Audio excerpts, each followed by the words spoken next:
challenge to people is that you should live. You should grab every single day as if you didn't fear anything. So let's feel, let's experience, let's not and ah, let's say yes. If you can make your world and the world a better place than when you found it, then you have done your job. Let's go. Yes, immediately after tonight's show, you'll have a chance to go behind the scenes of Ned Brockman's epic run across Australia in 2022. This documentary is simply called Run, 2 N's. It's a real treat to have him on the back page once more. Ned Brockman, welcome. Thank you, guys. So good.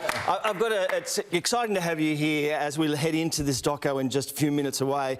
I watched it. It is absolutely brilliant. I laughed. I cried. I almost got up and went for a run.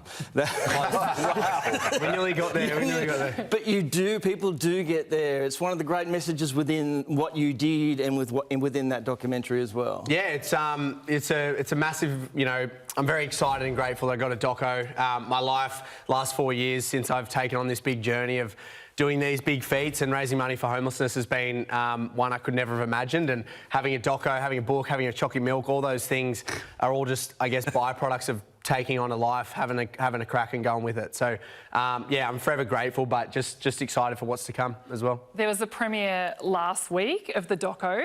How do you go rewatching it all the time? Does it give you a bit of PTSD of all the hard moments that you went through? I was stinging. I was loving it. Yeah, I was like, geez, get me back in it.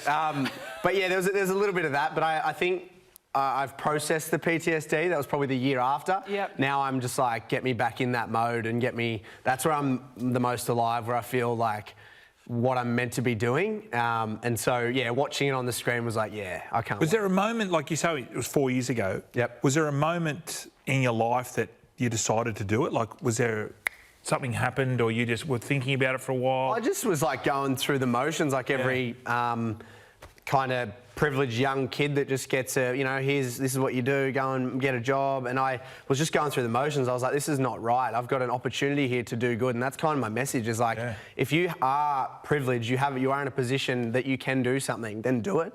And that's kind of how it all happened. And then slowly I worked out I really loved the pain and the suffering of just achieving something. I want to ask you about the pain and the suffering, because it's a big part of it. Yeah. I was born with a very low pain threshold. Right. It's genetic. Cowardice runs in my family.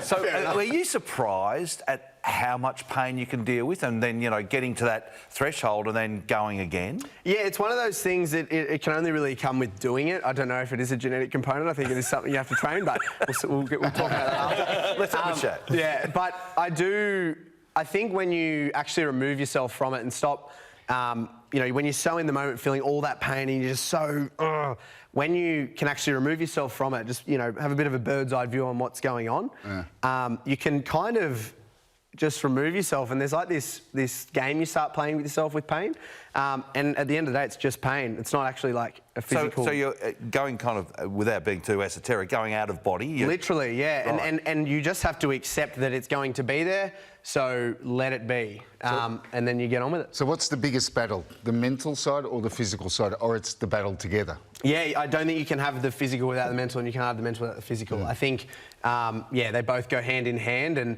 yeah, as I said, you've just got to kind of sit with it. And I'm not the toughest guy on the planet. I'm just someone who likes to sit in being uncomfortable, and the person you become from that is what it's all about. Now, there are several stories in one in this documentary. There's the run and the motivation for it. Yep. There's the journey and the drama that's on the run. And there's also the kind of that tsunami that builds up with the social media and as people in the country got to be aware of it, which is beautifully told in the doco as well. Yeah. It must have been amazing dawning on you as you ran through along empty roads to suddenly when you hit Wagga, which is one of the places I cried. And there's, people. Yeah. Even watching it, I didn't realise the enormity of what it was becoming, because for so long we were just in this bubble of 6 of us. We'd get the odd trucker going, oh, there he is again, or you get, something like that. But when we did hit Wagga and hit, Mildura and Bondi, of course, I think I was still trying. I was like, what is going on? Like, this is not right. I wasn't, look at the scenes there. It's just crazy. I don't think you ever get prepared for that, especially being out in the Nullarbor 10 to 15, 20 days prior.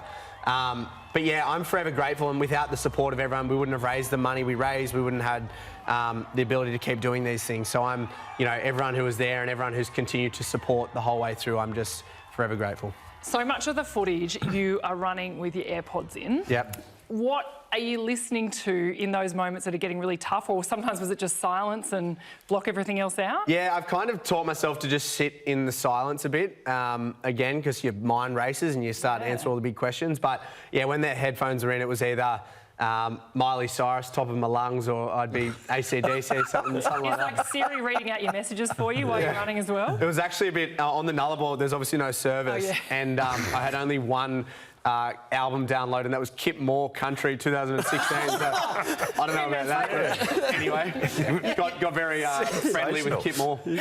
You talk about the people, that 6 people. I mean, your family is so crucial to this. And again, we get insight in the documentary. Yeah. The farm kid, growing up as a kid on a farm. What did that feed into you, and how was it dealing with your parents, and who had concern for you and your health, but also wanted you on this journey? Yeah, of course. And I think in the doco it shows, Dad goes, you want to let your kid do what he wants to do, but you also don't want to see him get hurt. And images there of us on the bikes and doing things where we're getting hurt as kids. Mum's 2 rules were don't come crying unless you're broken or bleeding. So my wife says the same thing when I go out for a beer. So we kind of just took that on, and yeah, throughout the run it was incredible to have Mum and Dad there and the support of them and have them on this journey, and to be able to have a doco with them in it, watching themselves on the big screen was really special. So obviously Dad's a bit of a softie. You were just saying at the premiere, it really got to him. Cry more. And but your mum, no tears at the doco, at the premiere? She's tough as nails. Right. She's Mums. they've like kind of crossed paths. Dad, I never saw a tear out of his eyes, and now he's the one that cries at the drop of a hat, and Mum's like, nah, get in line. Your mum says to you, if she had to describe you in one word, that word would be intense. Yeah. Is that fair? Maybe. A little bit intense. I just love it. I love it all. But how do you go like day to day? You've gone through all that pain. Yeah. How do you what do you do during the day now, to get that fix, I suppose? Yeah, well, I've got another challenge in October. Running 1,000 miles in 10 days around Sydney Olympic Park Athletics track, so 400 laps of a track a day. It's 160 Ks a day. That's intense, though, just the same scenery for 4... That, for me, is the most calm I am when I don't have to worry about the external issues. Like road trains, roadkill, none of them. Oh, no wind, nothing. Yeah. I've got time. I've broken it down into being... I make sure I get 10K done every hour, so I'll do 1 hour running one way and then one hour running back. I was going to say, because one leg will be shorter than the other by you. And then all I've got to do is turn 16 times, which is so easy that's to fathom. 16 hours? Yep, 16 hours. You've worked out you'll get 8 hours sleep and then go again? Yeah, ideally 8. I don't think that'll happen. Obviously, I thought... Sleep, right? During... Well, you don't walk off the track and go straight to bed. No, but you couldn't sleep for a lot of the time. I couldn't. That was the biggest struggle for you. Well, you're getting patched up, and because I noticed because as soon as I watched it, I was getting nipple chafing just looking at it, and there's been some great examples of that. I think and this isn't you, obviously, but with the bleeding nipples. Oh yes, look at that. Yeah, I as of the first 50Ks, got the tape, got the band-aid straight on the nipples because I was like, we're going to be in dire straits here if I've got 39 more days of this shit. So you haven't got an inverted nipple? That's there's not much there. But... So Ned, when you look ahead into what you've learnt from what you've already done, what have you learnt that might be different? We know it's a different track, obviously it's going to be the same, but anything in your preparation that's different? Yeah, I actually trained properly this time round.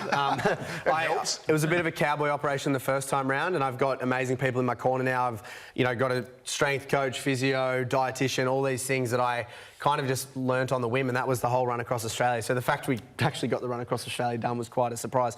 But this time round, it's like we have an opportunity here to do something really special, like we did last time, but yeah, I'm much more dialed in. My Ks are up. I'm running 250k a week at the moment. Wow. Which I couldn't even string together 100k a week prior. What are the Chalky Milk? Because I look for it. Where can we get it? Yeah, you can get it in Woolies, just in Coles now. Yep. Ampol, you can get it anywhere. And obviously Some of that goes to Mobilise, yeah, the homeless Good on you, organisation we mate. work with. Amazing. Awesome. Ned What a Brockman, story. you are a freaking legend. Appreciate it, Congratulations guys. on all you've done and all that you will do. Thank you. Absolute inspiration. Make sure you watch the documentary. Stick around. It's right after this show. The premiere of Run, the Ned Brockman story. It is sensational viewing. Stick around. Our Champ of the Week is next. Thanks, mate. Brilliant work.